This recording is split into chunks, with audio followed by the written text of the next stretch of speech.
cause I'm shy. I just want to see in your mind. You know I know it's that time. I need advice, maybe just changing my life. I swear that women's my vice. Man up from Mars, he tripping, I put that on guard. I got the digits, but I am not calling. Wizard at night, this be that forum. I'm just gonna stack with that. Sunshine after that. Just gonna stack with that. Sunshine after that. So yeah, you know, I had a conversation with her, but it's like the signals is always crossed. I mean, like, I say yes, cause she asked me to say yes. And then she's like, I didn't want you to say yes. I wanted you to understood that a yes was required to answer the question. I was like, what?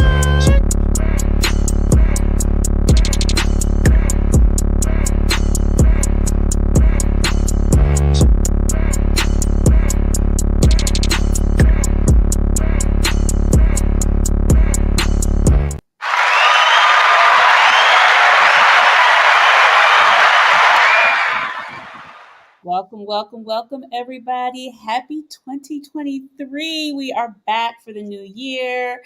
Welcome to the spot, the Stacked After Hours spot. I am your host, Natalie Cosby, and welcome to the show for Grown Folk Talk.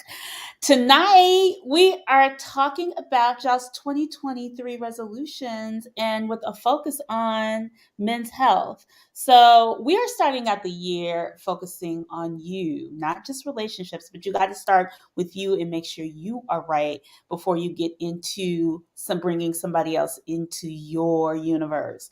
So, y'all get ready, get your cocktails, get those fingertips loose because we want to hear your questions and comments in the chat. And here at SI, we keep it what? Lit and enlightening. So, Montaigne, bring in the birthday girl. Sunshine's birthday. Some fairy dust. I like that. Birthday. We're gonna have a part. We're gonna have a little after party for Sunshine and the after party, so y'all join us. So Sunshine, happy birthday, happy 2023. What's Thank going you. on, girl? Thank you. What are your resolutions and what have been the resolutions? 2023 to everyone as well. Yes. Resolution. You asked me if I have any resolutions. Resolutions for your birthday? Just to be alive in 2023 Okay. and Right. stay alive. Yeah. At this point, my expectations are so very low. But we always talk about the real stuff: losing weight, going to the gym, being healthier, and so Sylvester, our doctor on board tonight, kind of reached out and was like, "Hey, let's start talking about men's and women's health and all these resolutions we're making. Let's actually put an end to it so that we can all live the resolutions and not just make it at the beginning of every year." So I'm Yeah. really excited about tonight. I am too. I think that we've never really, outside of the relationships, we always say, you have to prepare and with your Be Ready campaigns. It's like preparation for you. Yes. So you can be prepared for Yes. somebody else, right? So if you're not right, the relationship ain't gonna be right. So I think the thing is, it's like we always talk about women's health a lot, but the brothers get to be on the platform and talk about their journey, especially at this age. We're at this weird space where we're not really young, but I always say, Speak for in yourself, this girl, show, because I'm we still we're young, honey. forever young. We're forever young. Even when we're 80, we are forever young. But our body is like, nah, y'all ain't forever young. So there's things I feel like we Yeah. can And be. then at this age, today my birthday, so I'm another year older, and the guys that are in my age group are gonna be experiencing some things that they've never been experiencing before, and especially if their health is not up to par, they're not eating right, we'll definitely feel it elsewhere. And so right now, with you know. Dating and meeting people, and they're going to be in a certain age group. I just think I'm very cognizant of the way they eat, the way they handle themselves in terms of the, keeping healthy, drinking enough water, what type of foods are they eating, because the type of foods they're eating are going to affect a number of different things in their bodies. And then things like taking sort of like high blood pressure medication and all that stuff could have some effects on them. And I know a doctor is going to be talking to us about that. Right. And I've experienced that. So Me too. that's something Absolutely. And I think the other thing is, so how do we reverse? I mean, certain things are with us, but how do we start to reverse some of the aging process that we move into our, as you call them, latter? I call them senior years. You call them senior latter years, them summers. Hey, Renee. Hey, Kinnessy. Hey, everybody. So let's go ahead and bring in our panel of young, forever young men.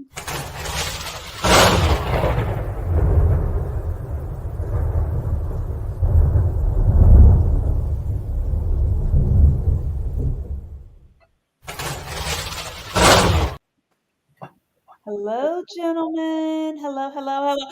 Well, I'm going to introduce you guys. He exercises after ingesting THC. Let's welcome back to the show, Corey Jackson, aka Lenny Loke. Hi, Corey.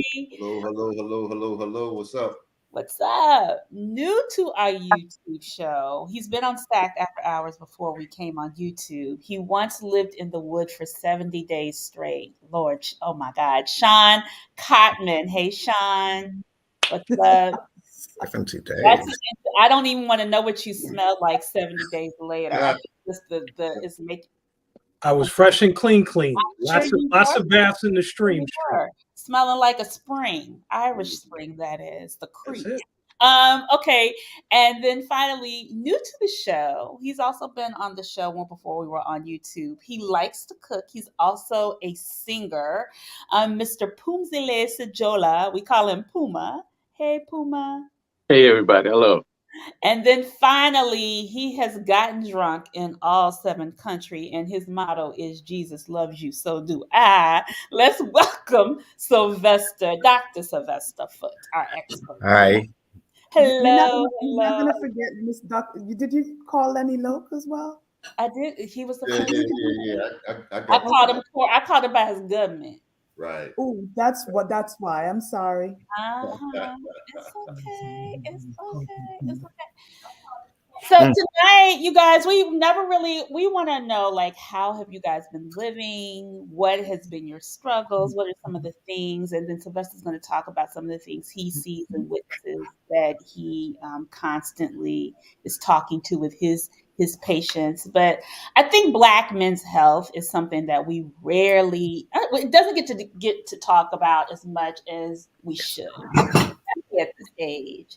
So my opening question just for all of you guys is, what has changed with your body in the last 10 or 15 years, positive or negative? And I'm going to start with Lenny. Uh-oh. Not with me. Sorry, Lenny. In the past 15 years, what has changed?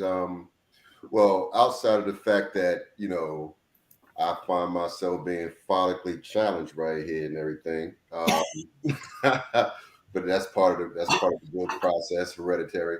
Other than that, I can't necessarily think of too many things that has changed from a health standpoint. I've always been very cognizant of my health, trying to be, making sure that I'm doing my annual visits, my dentist checkups, my eye checkups, and everything like that. So right now, at this particular moment while I'm talking to you, I can't think of anything that has changed over the past 15 years other than the fact that I'm just aging. So I may take a little bit longer to recuperate from whatever it is I did the night before, or a hard session in the gym. But other than that, nothing. And I attribute that to just being consistent. I like that. Consistency.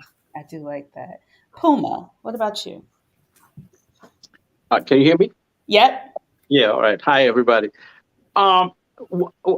Just to add to what Lenny has just said, the one thing that I've learned is recovery is is longer, and it has actually. I feel slower in the last 13 years that I actually am discouraged to actually even play sports anymore because I don't want to injure myself. As a person, I use my body. I'm a performer, so I don't want to hurt myself. That it takes me away from work. So the slowing down, and I'm less limber uh, in the last 13 years. I just don't recover as fast, but also I realize the importance of staying in the gym. That's the only thing that keeps me with the young, keeps me, not like the young people are leaving me behind at work. Okay. Staying active. Staying active. Okay. Yeah. And Sean?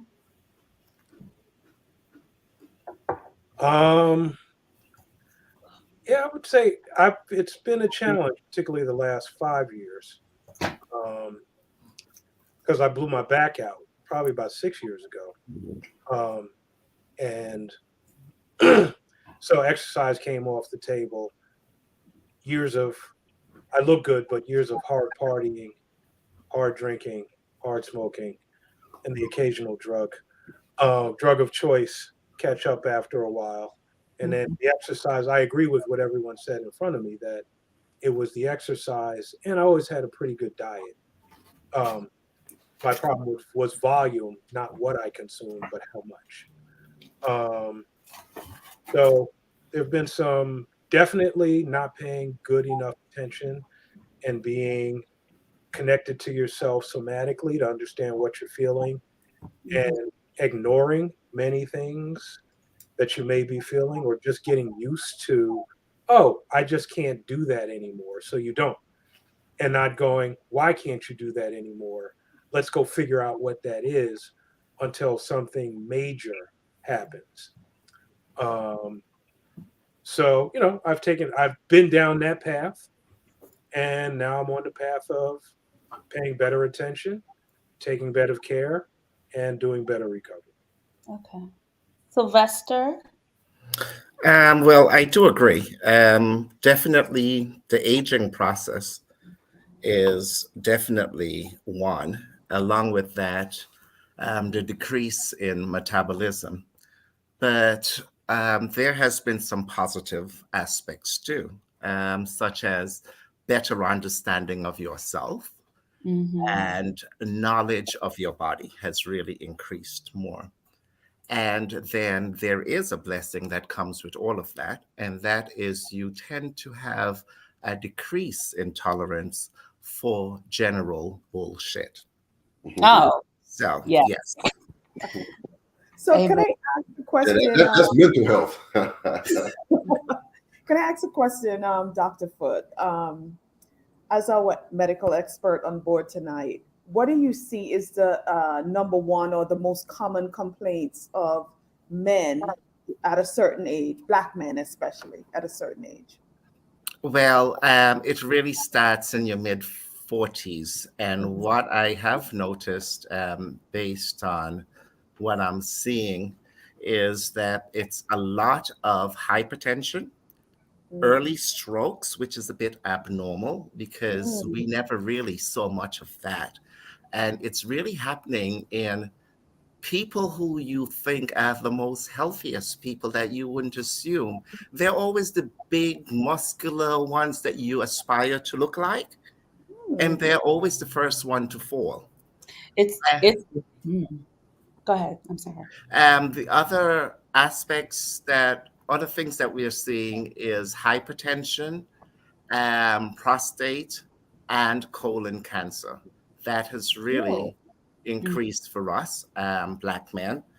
And then we are seeing, I don't think that we are just, it's not a matter that we are seeing more about it now. I think what's happening is that finally we are talking more about it, and that's mental health, a lot of depression.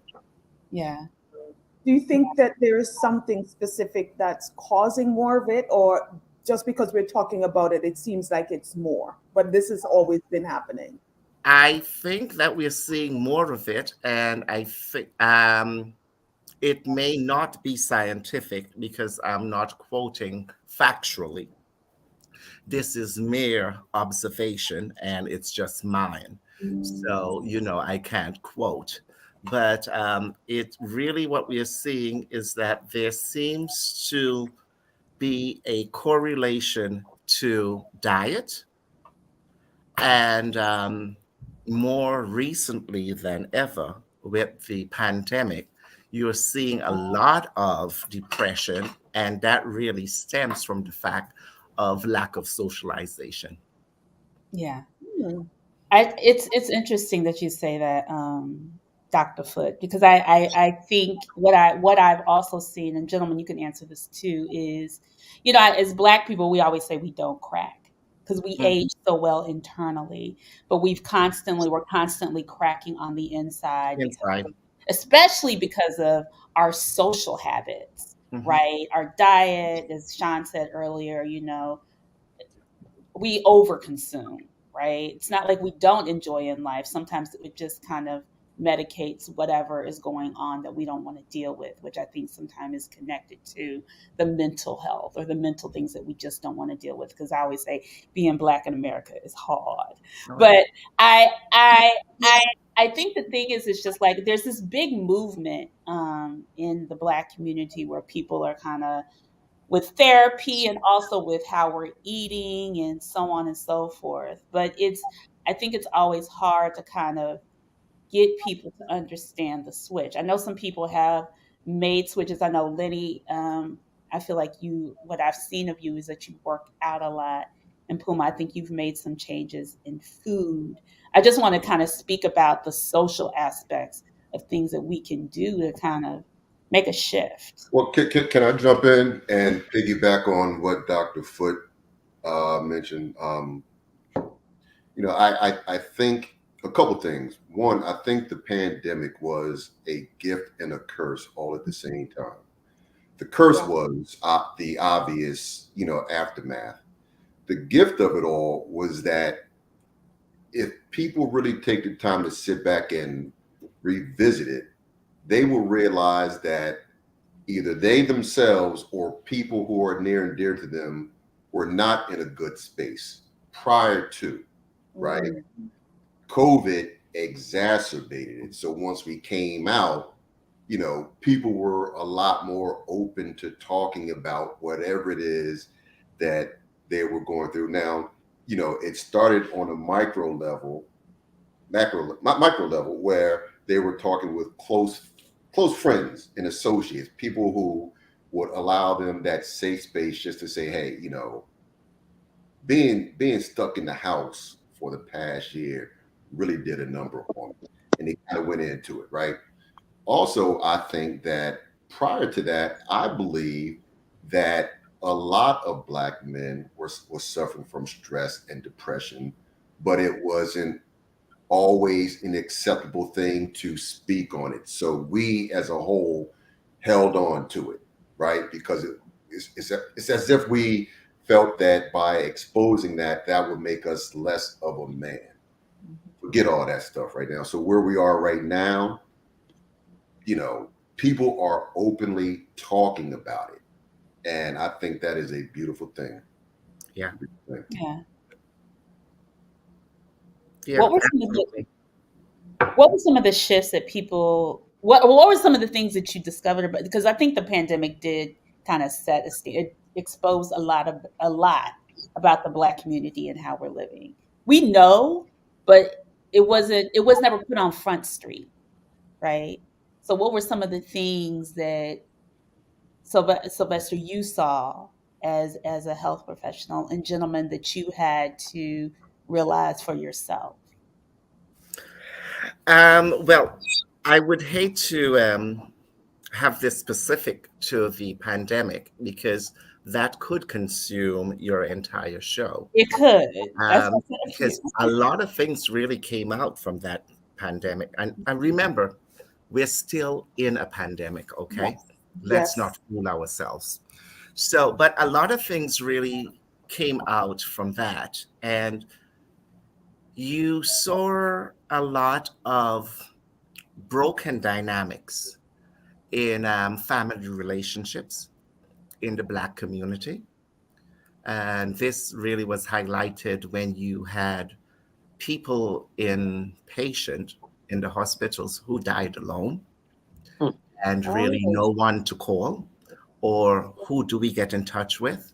Mhm. And then the stigma, and not even so much stigma, because we got over that very shortly when there were so many people dying. But who really took up the responsibility to care and look after a loved one, even in and after passing? So a lot of that came into play. There are a lot of kids, which isn't spoken about, but there are a lot of kids out there who are left with no parent. Because remember, a lot of these in our community, we are still infected with being single parent. A lot of kids lost their parent. So that was another one. The whole financial aspect, which has a great impact on our community at this point in time. And there are simple things that has a domino effect up to now. So we aren't ones who often go see a provider. We'll probably go once or twice a year. During the pandemic, no one went at all because oh, there was no access. So Right. now what's happening is, and we created all this access thanks to Obamacare. It was a wonderful thing. It still is. We created all that access, but because no one was using it during the first 2 to 3 years of the pandemic. Now what's happening is that everyone is now rushing to try to get to see their provider, Mhm. and there is this backlog. yeah. So there is a mini little wait list depending on who you're going to. And also during that time frame, what could have been easily resolved has now grown into a real problem. And so we are seeing that our community is actually really sick. Hmm. Yeah. Yeah. Yeah. Yeah. Yeah, yeah. That's a good way to put it as The well. backlog of being able to see a professional was real. Like, It's, Mhm. it's and real. it, Yeah. it still is. It's yeah. Yeah. But I think Michael, I want to kind of, maybe I need to reframe the question. I feel like the neglect individually that people have, and the neglect as a community, like I think there were certain things that we saw. I know for me, I gained 20 pounds, right? On top of that, my blood pressure went up. So like there were some shifts I know I had to make, even as I looked at myself and I started to get headaches and things were going on where I was just like, you're getting older, and there's certain things that are not the standard that you have been doing because you've been able to maintain doing God knows what, eating, overeating, or whatever else. um but I think I was just like, what are some of the things, because I feel like even when I went to Antigua, I saw Black folks walking more than ever. Like folks had started to kind of make a shift, like, oh, I need to, because of the pandemic. It's like I see all these Black people dying. I'm seeing family and friends die. What needs what how can I be preventative? And to be preventative, because of how the pandemic was, that you were in isolation, it really was totally dependent on the individual. Um, in our community, we do have some social economic restrictions around that. And we still do have some educational barriers. So not everyone is really fully in tune with their body. And when there is signs and symptoms, they do not know what these manifestations could possibly mean. And so, because of that, we tend to sit back and relax, and we think, oh, well, if I sit here and I just be quiet, it will Mhm. be well, it will go away, I'll be better in a few. And then we extend that from one day to 2 days to several weeks, and it becomes the norm. And our bodies are a great, really great machine, because what happens is that we have an inbuilt mechanism where we classify as compensation. And so when one thing goes wrong, another organ kicks in to try to compensate. And so sometimes you feel a little better, but really and truly, that's just short term, because what happens is that organ is now working excessively and starts to break down too. Yeah. And so it becomes a compounding effect, and it does not get better. But that's one of the things, is that we really tend to sit back, relax, and we think that all is going to be well. And we try these home remedies. And I'm not one to bash home remedies, because some of them do work. But you need to get up and go get seen, go get tested, and get treated, because a lot of stuff is preventable. But if we sit on it and wait in the manner that has been done, it does escalate and gets worse. So I have a question for the men on the panel. So did you guys have any, and I don't want you to talk about your medical history at all, but was there something like a high cholesterol, high blood pressure, diabetes that you were close to, and you changed either the way you eat or what you were doing in order, and then it has become better, worse? Have you made any changes that made those things go away? No, I've ironically, for me personally, I've not changed my diet ever. I still, my diet is not good. And when I say not good, I mean I eat what I want to eat. I can be greedy, so I will eat lots. I will eat at 2 o'clock in the morning. I will consume my beverages, and my I get busy. For me, the way I justify that is that my motto is I have to work out twice as hard as I eat, as I play, right? So I am doing something physically 4 to 5 days a week.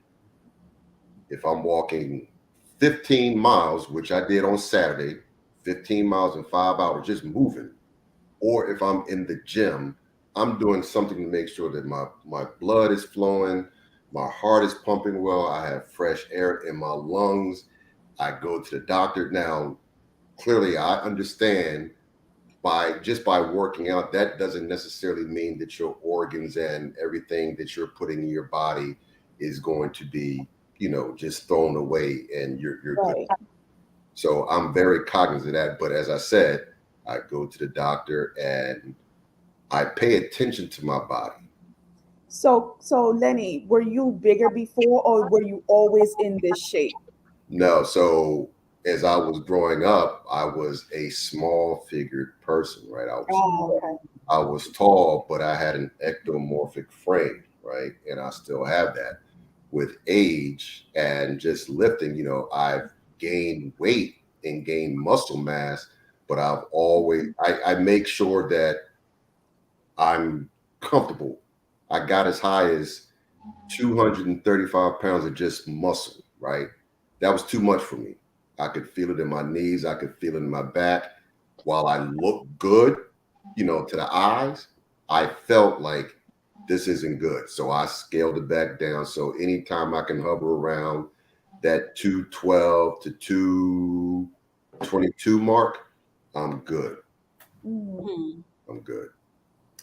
One of the things that we got to bear in mind during the pandemic, and again, I think we need to shift from the pandemic, but during the pandemic, there was a drastic increase in the consumption of both alcohol and smoking.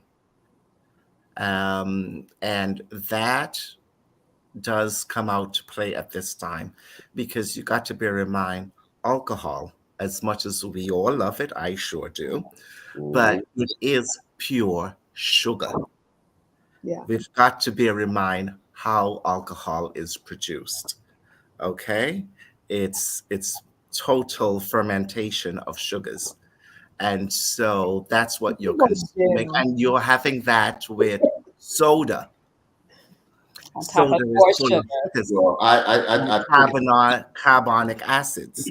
I think I would challenge that just a little bit. All Sure. alcohol isn't made of sugar. I mean, there are lots of alcohols that contain sugars, but Mhm. not all. Scotch has no sugar. Harseway and grains, yes, is the Right. right. But let's think about what most Black men drink. Hennessy. Okay, Brown sugar. it's your real dark stuff. I mean, Scotch is dark too, but yes, it is fermentation of grains. But the others is really fermentation of sugar cane Yep. Yeah. and also potatoes when you have your vodkas. Which And is this is all sugars, Yep. What right? about gin, though? Gin, I want to get back to, because I wanted Puma and Sean to kind of share also their. I know Lenny talked about his any ailments or things that you guys came across, not even during the pandemic, but just over time.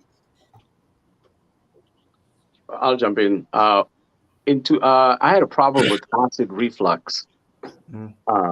when I was out working, and it really messed me up because it messed up my voice. Also, high sugar, pre-diabetic. My doctor, 2015, 2016, or something like that. But because my wife is a vegan and our home we eat a vegan diet, I kind of leaned towards that over the next 3 years. And when I saw, because I was working away from home, so I didn't see my doctor for about 3 years. And when I came back, he said, "You haven't been here." And then the last time I saw you, your sugar was so high that I almost put you on medication. So he tested me, and I guess because I really was disciplined with this vegan alkaline diet, he was said I had a clean, slate. That my wife came to see him with the same doctor.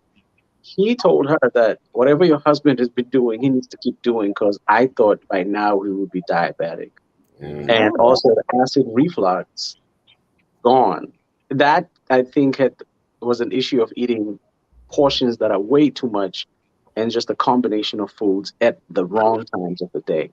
So the change with the diet over a period of about 4 or 5 years cleaned that out. And I maintained being active also just helped me maintain a lower weight that I normally would have carried. Puma, So were you small? Were you always small, or were you a smaller? Don't make that face. now you've known me so long. I know, but they don't. Well, no, I was bigger. I was bigger probably when I was married 18 years ago. I was significantly bigger by a good 25 pounds. But the changing of the diet in the home has helped me keep a lower number and a healthier weight. Mm. well, that's awesome because one of the things that really does work, and before you go on meds, is that we'll always try to change diet and get you involved, especially in cardio, because that does reduce any form of your blood glucose, but it also has a lot with bringing down your blood pressures. So cardio and diet. Um, but there are some really important things with diet too, and that is the fasting. You spoke briefly about not eating late at nights. That's really key. Your heaviest meal should really be lunch and not dinner, but we are from a different culture and we tend to eat our heaviest meal late at nights. But you really should not be eating or consuming any foods after 7, 8 o'clock at night. So those rest periods at night should also be your fasting periods. And what tends to happen, because you just spoke about how your acids messed up your voice, which is true, because your HCl in your stomach, which is used for digestion, is going to be in massive production. And what happens at nights is that it tries to break down that food and it actually comes up rather than goes down. Yeah. And so it does erode your track that goes up and can have a real problem with your voice. So yes, that is a challenge there. That does happen. Can I jump back in and say something also while it's like fresh on my mind? And this is something that bothers me to the core, right? A couple things. One, we have to be accountable to ourselves, right? There is no reason why anyone should not be able to just get up and go outside and walk. Nature is the best and free gym in the world. Mhm. You don't have to pay anything to get out and walk. And walking is something that everybody does in some form or fashion every day. So you don't need a trainer to work. You don't need equipment to walk. Just walk. And I think that is very important because people have to understand, especially those of us who have kids and spouses and, nieces and nephews that we look after. Those people behind us are to a degree relying on us to be here, right? Because we provide some form of support, education, financial system, whatever the case may be. They rely on us. So why should we as the individual be so selfish in terms of making excuses and saying, not now. I'm going to do it tomorrow. I'm going to do tomorrow. I know I need to. I know I need to. I know I need to. But you never do it. And then you find yourself in a situation where you go to the hospital, you go to the doctor, and they tell you, had you just done this, which I told you 2 years ago, we wouldn't be in this situation right now. Why can we not hold our own selves accountable? It's to the point right now where I'm ready to stop talking to dear friends of mine because they are so far out of shape. And it's like, I feel, no, I don't want to drink with you. I don't want to smoke with you. I don't want to do any of that stuff until you show me that you care enough about you and I care enough about you where you can do some shit. Yes, it's nature. That's a free thing to do exercise. I Go ahead, Sean. I'm sorry, Lenny. I hear you. We're gonna talk about that, but go ahead, Sean. would.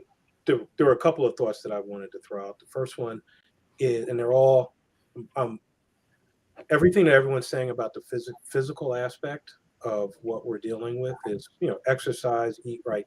That all for me falls into kind of a physical realm of things that you can do to control your thing. But one of the points I wanted to make that the doctor had made about the human body being able to compensate when different things aren't working well. But I think we also need to apply that same analogy to the human mind. That that people are walking around being, like you can be a functional alcoholic, you can be a functional drug addict, you can be a functional everything. And all of those are components of what you believe and how you feel in the status of your mental capacity. So there are lots of people that present just fine, that we're like, you look just fine, but quite honestly, we don't know what kind of compensation. And this goes back to that point about in the Black community and in the broader American community, we don't do a lot of community mental work, societal mental work, and individual mental work to even come back and say, we still look at it from a pathological problem of, do you have a chronic mental disease before you can say that you're compensating for being depressed? So that kind of ties into what the brother in front of me was just saying about where I'm like, we can also be a little bit too hard on ourselves and on others. And that first one about just like, and by no means am I saying, are we not accountable for ourselves? Because my baseline is you are accountable for you. Not being accountable for you and coming up with the excuses may point in the direction of a problem that you are having with yourself, mentally, emotionally, or spiritually, that is preventing you. It's overcoming that thing that is preventing you from moving forward. And that additional pressure that we put upon ourselves, because ourselves is the first thing, is not necessarily helpful for getting yourself out of. You can't force yourself out of depression if depression is the problem that you're having. You do need more grace, more tolerance, more other things, and more vulnerability support. If anybody's a Brene Brown follower, she's the queen of kind of that vulnerability thing. But having a little bit more compassion and empathy about ourselves and about the other people around us is helpful. And we learned our culture, like our entire Western culture is about challenging, and it works, or else we wouldn't do it. Humans don't do anything that didn't work at some point. The problem is it doesn't work right now. It's not working right now. So going to a depressed person and saying, take accountability for yourself.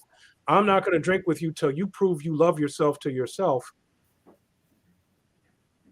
You ain't going to get any results like that. That's not motivational for them.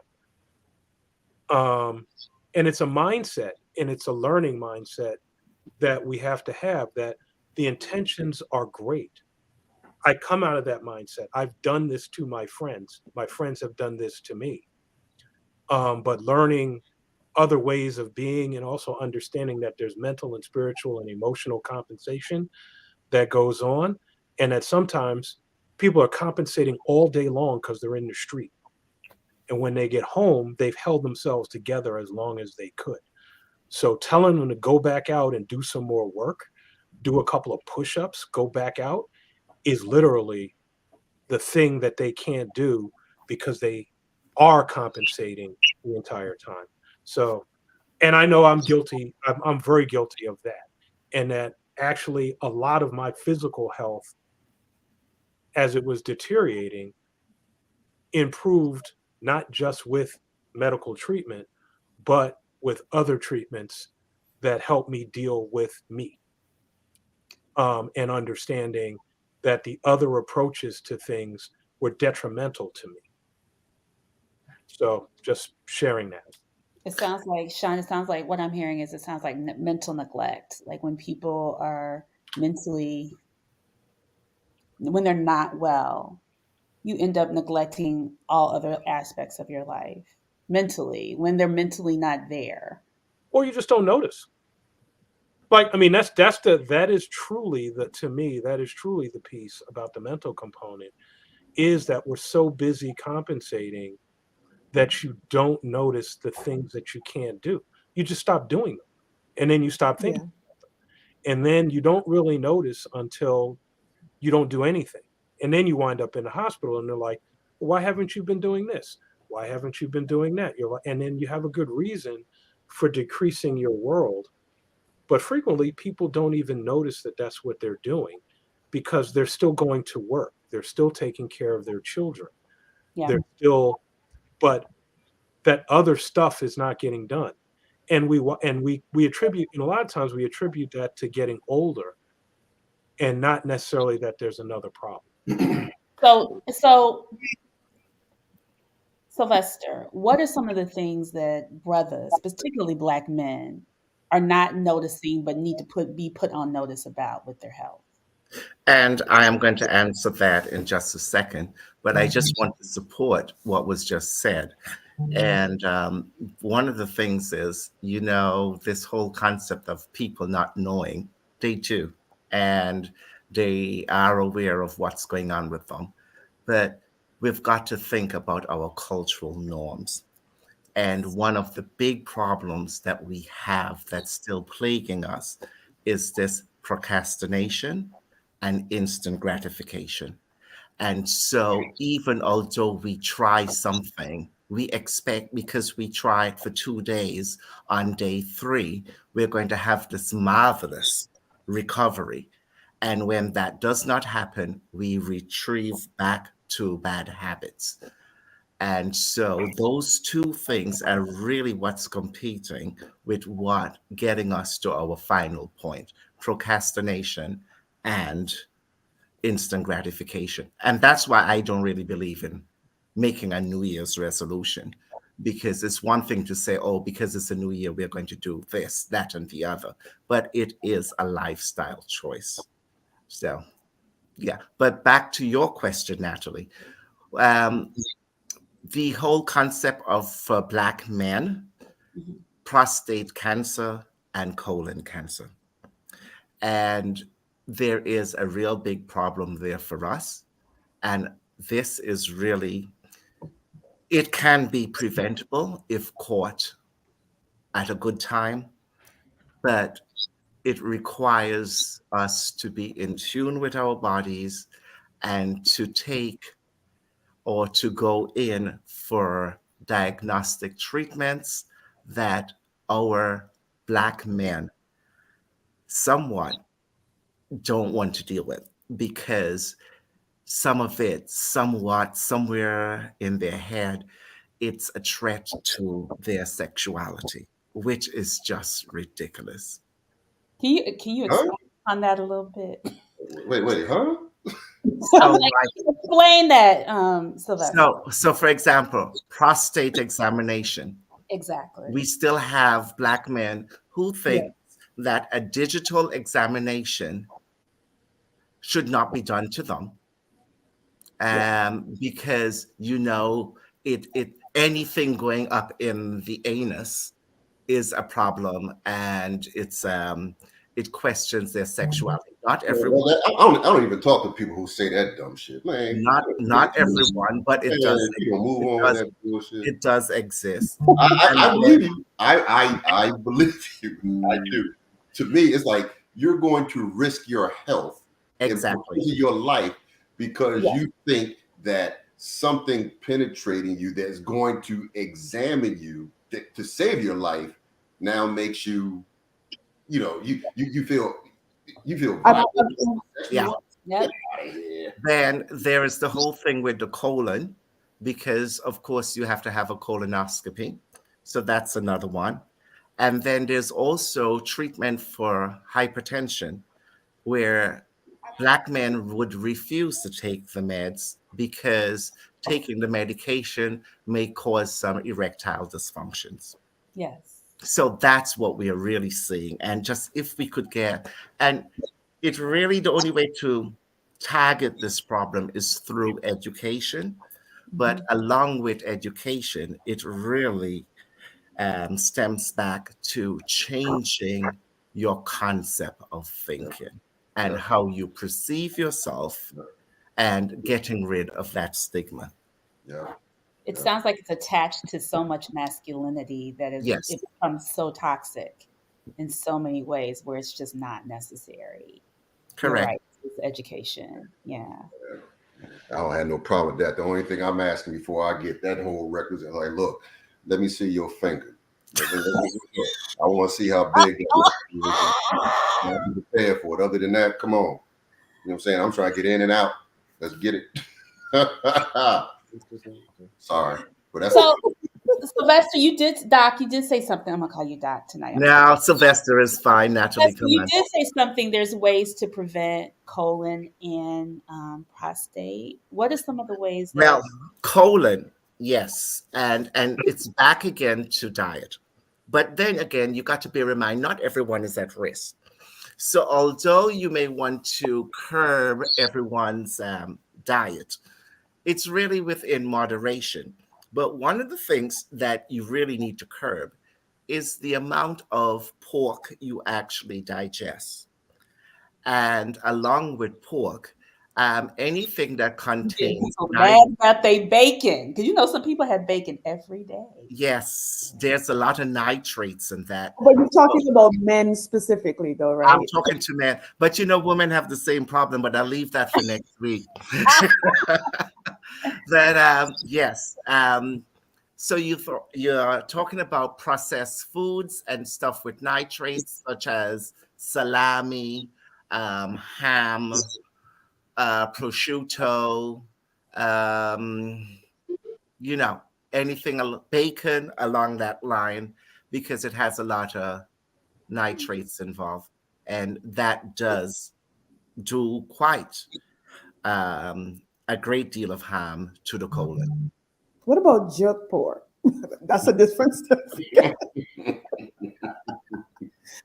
I'm just kidding. Go ahead.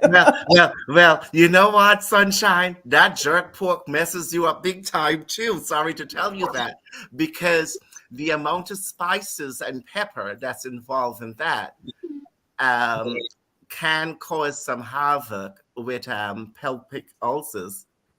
So, so like hot sauce. Is hot sauce good for you? correct. Hot sauce has a lot of vitamin C, but again, moderation. Gotcha. Right. See, that's the key. I'm glad you said that. Moderation is the key for everything when it comes to your diet, your intake. I mean, and we all know this. Everyone who is tuning into this show tonight will walk away saying, I didn't learn anything new. And that's not in a bad way, because they already knew it. They knew it. But hearing it coming from other individuals helps. Yeah. That's my take on it. I mean, we all know that we need to be careful with our diet, our intake, and do some form of physical exercise. That doesn't mean you're going to be scot-free, but that is going to increase the quality of your life, the longevity of your life, if we just do the basic stuff that we know that we need to do. One of our audience members said, "What about alcohol and the colon?" There has been studies that was actually done on that, and the correlation is poor. Does not mean that it doesn't exist with different individuals, but the direct correlation between alcohol and the colon is somewhat low. But that does not mean you go out and drink alcohol, because remember, your pancreas and your liver is another story, okay, with the alcohol. So it may not affect the colon as much, but it sure will damage your liver and your pancreas. So I had a question that came in for you, Dr. Foote. And it just, might change the whole trajectory, but it's about men's health and myths, and is there any correlation between the size of your feet or hands and the penis size? There's absolutely no correlation to that. That is indeed a myth. And so you heard it here first. It's a myth. And the whole stuff about the size of the nose or the length of the finger. Listen, not the length of the finger. Really? Yeah, not every female who is full and voluptuous have huge tits. Not every slender, thin young lady has humongous tits. So you can see how this is all a myth. We're all different individuals with different genetical makeup, and some are more blessed than others. Some said not the nose, LOL. Go ahead, Puma, you had a question. You were No, telling I didn't have a question. I wanted to make a comment. I failed to make it earlier. My brother was saying that some people have not learned anything because they've heard it all. But I think for me, the most important thing is that older people need to talk about the issues that they're dealing with, so that younger people can actually know what's ahead should they not take care of themselves. And I know that some of my teachers, my mentors, who are maybe 15 years my senior, they would talk about their ailments. And I was just with my mentor 2 weeks ago, and I had my first colonoscopy. And he said, "Oh yeah, I've had 5 colonoscopies." And he said, every 5 years I go in. And some of my friends who are older, they go walking, and they actually inspire me to walk as well. And they talk about some of the things that they are dealing with. Like they would say, watch your sugar, watch your cholesterol. And sometimes I try to tell young men that I work with, when I see that they're kind of, I see them eat, I'm like, hey, watch yourself, because what's coming ahead in a decade, you don't want to deal with that if you start now. So I think this conversation is important, even if it reaches one person who's like, he may be encouraged to actually go to the doctor and be checked out, have those exams done to prevent everything. That's what I want to say. That's one of the things I do with my patients and also with my students. I make myself a living example, because I had suffered kind of problems severely with constipation in my early 40s, and went to have it checked out because that is abnormal, and had to end up getting a colonoscopy. And there were some huge ass polyps which had to be removed. And one of the polyps were cancerous. Oh, wow. And so we had to have the area tattooed. And every 6 months, I had to go for a colonoscopy. And it had to be monitored severely. And diet had to be changed. I was not eating any form of pork or any nitrates, any sort of those type of meats at all. And it wasn't until year 2 that I was cleared. Now, I would not have gotten that had I not pursued and stayed on top of it and managed it in a real time. But even although it's cleared, does not mean that I'm out of the woods. Because if it's one thing that we know now, is that you are now at a greater risk for. And so again, it's back to moderation. I enjoy a good old pork chop, and I love a jerk pork as much as Anvil. But it's not something that you have on a frequent basis. Right. So when you said your diet had to change, you said, can you give examples of what you had to eat? And I'm sure everybody knows this, but if you can just give examples of what you believe is a better diet for people to avoid these sort of things going forward. Well, yes, definitely pork, anything that is high in nitrates. You need to back down a bit on red meat. I am not one who will ever tell anyone not to have red meat, at least even once every 2 weeks, because you got to bear in mind that is a very good source of not only protein, but iron, and you don't want to be anemic. And it's good. Okay. So, yeah, it is. But then you've got to bear in mind, okay, what are your selection of meats? You don't want to do something that's heavily fatty. You want to do more lean meats if you're going to eat meats. You have your chicken, pull off the skin. I know the skin is delicious, especially when seasoned well. Pull off the skin, clean it to take out all the fat. There is actually fat in chicken. Don't fool yourself. Avoid fried foods. That's key. Instead of frying your food, have it roasted or baked. It actually tastes better, to be quite honest. I don't know about that one, Doctor. Fried fish is hitting, boy. Okay. And have a look at your actual plate.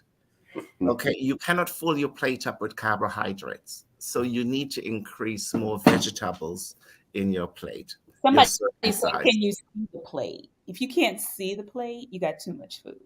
Correct. And portion control. Portion control. If you can't see the plate, you got too much food. It's funny. I have some folks in my family who've had strokes and type 2 diabetes.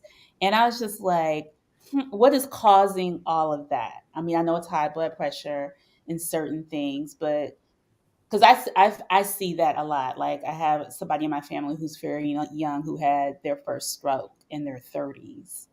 And then my grandfather developed type 2 diabetes at 80. And I think that's some of the things as Black people, we just kind of, it just happens. And then we're just trying to maintain. But can you kind of just talk about that? Because I feel like that is one of the things that happens often. And actually, somebody I know yesterday, this week, had a stroke, a mild stroke, because he chose not to take his meds. Yeah, that's a big problem, and we're seeing it with younger people, especially Black men. And that was the point I was trying to make earlier when I said, don't be fooled based upon presentation, because it's happening a lot with these people who live in the gym. And then you hear they had a cardiac arrest or they had a TIA or a full stroke. And it's like, whoa, how is that possible? But it is very possible because you can still have high cholesterol. And high cholesterol does not show up just because you're fat. You could be anorexic and still have high cholesterol. Yeah. So we've really got to get tested, and we've got to take meds. I know that our culture, there is a mistrust with medication and pharmaceutical altogether, and that's understandable. But we have come a long way ever since the Tuskegee experiments, and there has been a lot that has been implemented, such as the IRBs. There's no research that can be done without IRB approval. And the whole focus behind IRB is for the protection of the sample size, or for the people who are participating. Okay, so we are presently suffering, especially with hypertensive medications, because our people really did not enroll in a lot of the research that was going on out there with those medications. It was your Caucasians. And so what's happening is a lot of the side effects that are happening to us don't necessarily happen to them. But can I say something? Because I'm one of those people, not that I have any conspiracy theory about medication, but I'm one of those people that do not like medication at all. And I do have high cholesterol, and I do get tested and checked a number, regularly. And I try to manage it as best as possible without medication. And it has been doing well. The more I lose weight, is the better it always does for me. Unfortunately, I know what I need to do, of course, but unfortunately, during the pandemic, of course, gained a lot of weight. And I know exactly what I was doing. We're eating burgers with butter inside the damn burger. It was so good, Bill, but it was terrible for us. It was terrible, but put some butter in the burger. That tastes so good. Fat on top of fat. Fat on top of fat. That was good. But for those people, there is a way to try, because a lot of doctors would just kind of like say, here, take these medication before even giving you the opportunity to try. What, I know we have to take the medication, but I'm like, why? Can I go ahead, Sylvester, because I was going to say something. And that's why it is so important that we support our own people. You need to go to your own Black doctors. We have a lot of them. We have a lot of Black doctors. We have a lot of Black nurse practitioners. They are great. Yes. Go to your own people that you can identify with. Go to someone who's going to not judge you, but tell you, wait a minute. It's okay for you to have the collard greens, but don't put the back pork in it. Okay, because we know how it's really cooked. We know. We can speak to it. Yep. Okay. I'm You've so glad got you to go to mentioned your that. own. I'm and so let glad you your own mentioned that. take care of you. I switched my doctor 2 years ago for that exact reason. I said, look, when I asked my circle of people, I said, listen, I'm trying to find a new physician, preferably a person of color, a Black doctor who has what. So I got some inquiries and everything, and I finally found one. And when I went to her, I said, listen, I'm here for the mere fact that you look like me. You are going to be able to talk a language that I talk, and you're going to be able to understand what I'm saying to you. So here I am with you. I'm basically putting my life now in your hands because I have and I want that from a Black person. So I agree with you, Doc. Yes. Yeah. And in terms of the cholesterol diagnosis, I mean, it was a white doctor, white Jewish doctor was seeing from Brooklyn, and he was really nice guy. And he couldn't understand why people were lining up for bread at Allen's Bakery on a Saturday morning. He was like, I heard about the whole oxtail and rice and peas and all that stuff. And he immediately took me to this Black doctor at the back. Not that he did it, he wasn't doing a good job, but he was like, "You're doing everything you're supposed to do, but your cholesterol is still high." So he referred me to a Black woman, and she said, "Don't take the medication yet. Here is what you're gonna do." Good. And we worked it out. And hopefully my next visit I would be good. But it does help when you have doctors that understand the culture that you come from, Mhm. and understand the type of foods that you have been exposed to most of your life, and understand how it is that they could help you reduce your numbers. Good. Yeah. Perfect. Yeah. Yep. So how much time do we have, Natalie? We have about 3 more minutes. Okay. Yep, we have about 3 more minutes. Uh, So could I ask a question, Go because I ahead. know that there was a number of issues that the men wanted to be discussed, and one of them was heart issues as well, too, heart disease. And so I Mm. know me and you kind of had a quick pre-conversation about, and we're going to get back to the penis again, because I know everybody's very shy to talk about that, but I'll bring it up, okay? And you talked about, a lot of blood flow being used in order to get an erection. And if you're not eating right, and if you're not, exercising, then that blood flow could be um, blocked, and then you can end up with erectile dysfunction. Do you want to talk about that just a little bit to close out the show? Sure. So, yeah, and that's one of the reasons why the hypertensive meds also cause the erectile dysfunction. You Mhm. got to bear in mind, think when you think about blood pressure, there are two numbers, right? You have your systolic over your diastolic. Well, your systolic, which is the lub dub, and what that does is that pressure is usually higher because that's what forces the blood into the arteries that goes up to your brain and then down back into your body to your organs like your kidneys. And then there is the diastolic, which is supposed to be a significantly lower pressure because what happens is after the heart tenses to push that blood up, okay, it then relaxes because it has to relax. Because if you think about it, you can't have two pressures competing against each other, Mm. right? So the heart has to relax. It's a moment of relaxation where it expands and then blood comes back in. Here goes the pressure again, and off you go. All right. Just think about that flow for a minute.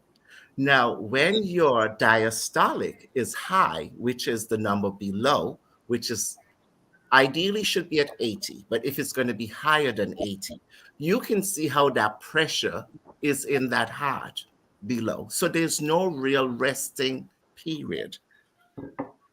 Okay, there's no refractory period. So because of that, it does cause havoc with your valves and the tissues in the heart.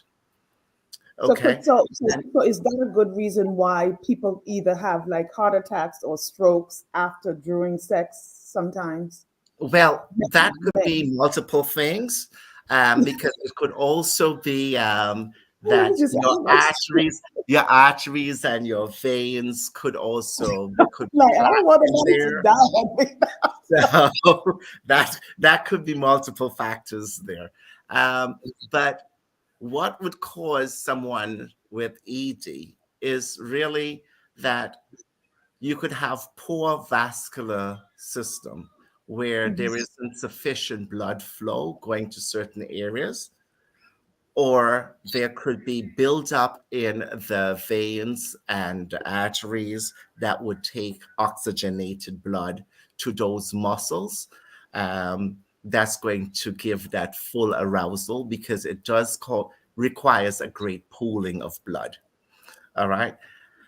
And then there are other factors like if you are on diuretics and Oh. other hypertensive medication, Mhm. that's one of the side effects that will happen because there is a angiotensin, which is one of the hormones within the body, and it decreases that. And when that decreases, what happens here is that your testosterone becomes low. And when that becomes low, you can see what's going to happen there. Remember, the penis is a muscle, Yeah.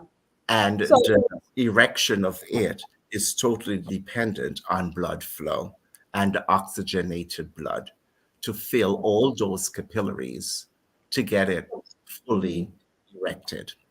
so bottom line is better diet, a good diet, so that your arteries are not clogged. Absolutely. Better diet and being aware of your medications, knowing your side effects of those medications, and don't just jump up because there are solutions like Cialis and Viagra, but do not take it upon yourself to go and use these because if you're on any nitrates and any alpha blockers, this is going to be a real problem for you if you're I'm taking glad that. you actually mentioned those pills. Yeah. Yeah. Okay. Because the interaction of that is going to cause some serious side effects, and of which that could be one of them. Hmm. Hmm. So you Yeah. don't want to go there. You really want to get tested and just talk to people. Talk to people about it because that's the other problem that we have as Black men. We know what's going on with our bodies, but we are always ashamed to talk about it. See? Nobody is. Why are you ashamed to talk about your penis? We all have one. And no matter how healthy, But no matter how Well, we healthy, don't, but yes. no matter how healthy you are, Black man, it doesn't always function. It has a mind of its own. If you drank too much alcohol or you're exhausted, it's not going to function. It's okay to talk about it's not working. Yep. It is. You're not less of a human being. Speak on it. I think it just that comes back from like childhood and all these little juvenile jokes about oh he couldn't get it up or something like that. So I guess this is a mature crowd and we are very understanding, especially women of a certain age. We are. We are understanding that the partners that we have or are interacting with now are going to be facing these sort of things. So And we as and women also need to be graceful as well. and that's one thing that our women need to understand, that this is a very sensitive topic for Black men. Yes. Mm-hmm. And if a Black man is going to trust you enough and be open to address it, you have got to be supportive. Yes. This is not time to do mockery. This is not time to be passive aggressive, that when there is an argument or things don't go your way, that you're going to bring this up and throw in their face. Yeah. Because this is what shut us down and make us not share and make us not deal with things. It shut us down. So please. Well said. Well said. Well said, Sylvester. Gentlemen, thank you. Puma, thank you. Lenny, thank you. Sean, thank you. Dr. Foote, thank you. Happy birthday, Anthea. We will be back next week talking with women about their health issues. So stay tuned, ladies. Gentlemen, y'all were amazing. Thank you so much. Anytime. It was really Dr. informative. Foote, appreciate your words, homie. Yep. You got it. Take care of yourself. Thank you. Meet us in the Enjoy after party. We'll talk more about it. We have a party for Miss Anthea. Thank you, everyone. Have a good one. Happy 2023, everybody. Happy 2023. All right. Join Stacked After Hours, The Spot, where grown men and women gather to have candid, also honest discussions about the state of life, love, and more. The Spot is a hybrid of in-person and weekly virtual gatherings. Join our Facebook group and answer our daily questions. Subscribe to our YouTube for our weekly live talk shows and join us on Zoom for our talk show after parties for lively conversations with other opinionated, grown, and sexy professionals. Just search, like, follow, and subscribe to Stack After Hours on Facebook groups and YouTube. Also like and follow our brand pages at Be Stacked Wellness on Facebook and IG. So wherever you are, at home or abroad, pull out your laptop, tablet, or smartphone and join in the conversation with the members of Stacked After Hours. The Spot by Be Stacked Wellness. See you there. As you know, and if you are new to the Stacked family, we always keep our conversations lit and enlightening.